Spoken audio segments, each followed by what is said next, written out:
a rather ducky take on the story of the Princess and the Pea. Prince Donald wanted to marry a princess. He went from kingdom to kingdom to find himself one, but there was something wrong with each princess he met. You see, Prince Donald only wanted to marry a real princess. Too mean, Prince Donald said about one princess. Someone that mean couldn't possibly be a real princess, Donald thought. Too nice, he said about another.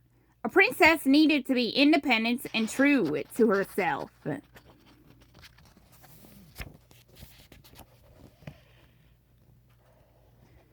Donald met princesses who were too loud and too quiet. He met a princess so poor she only had one patched dress. He met a princess so rich she bathed in diamonds. None of them would do. None of them was a real princess.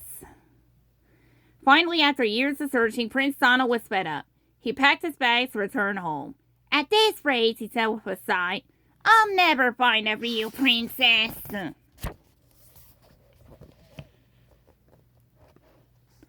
Some time passed. Prince Donald had nearly given up hope.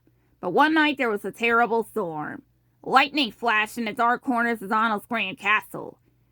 Thunder rattled the fine china plates in the pantry. Rain pounded at the windows.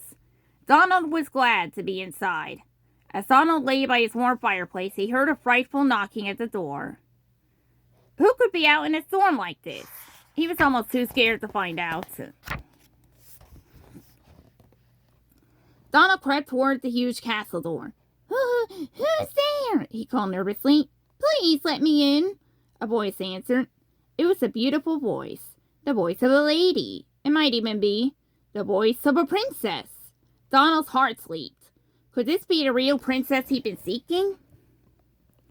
In a flash, Prince Donald opened the castle door.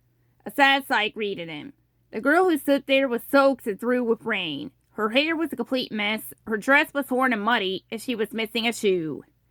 Who are you? Princess Donald asked. My name is Princess Daisy, the young lady said. You don't look like a princess, Donald replied. Well, I am, Daisy said. In fact, I'm a real princess.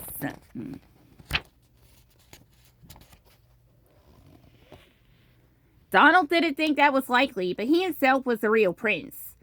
And being a real prince meant being polite. So instead of laughing at Daisy, he invited her in. Clapping his hands loudly 3 times, Donald called his nephew's order. This young lady, the princess, Daisy interrupted him. This princess was caught in the storm, Donald finished. Huey, fetch her dry clothes. Dewey, make her a cup of tea. Louie, run her a hot bath. While everyone was busy, Donald slipped away. He snuck into the guest room and placed a single pea in the bed. Then he stacked 10 mattresses on top of the pea. After that, he tossed 10 feather beds on top of the mattresses, just in case. Donald knew that only a real princess would be sensitive enough to feel a tiny little pea through all that.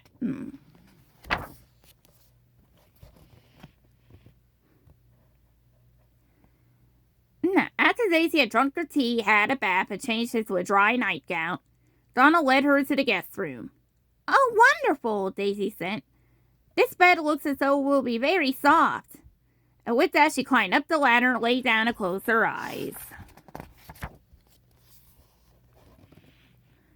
In the morning, Daisy was eating his breakfast when Daisy appeared. Good morning. How did you sleep? He asked, especially curious. Well, Daisy said, rubbing her eyes. I don't mean to complain, but the truth is I did not sleep well at all. That lovely tall bed has an awful lump in it. I was so very uncomfortable I didn't sleep a wink all night.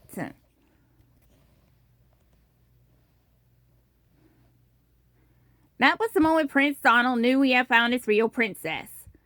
Although the truth was, she had found him.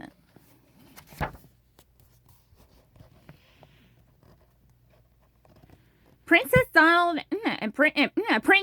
and Princess Daisy were married right away, and they lived happily ever after. And to this day, you can still see the Pete in the Royal Museum. The end.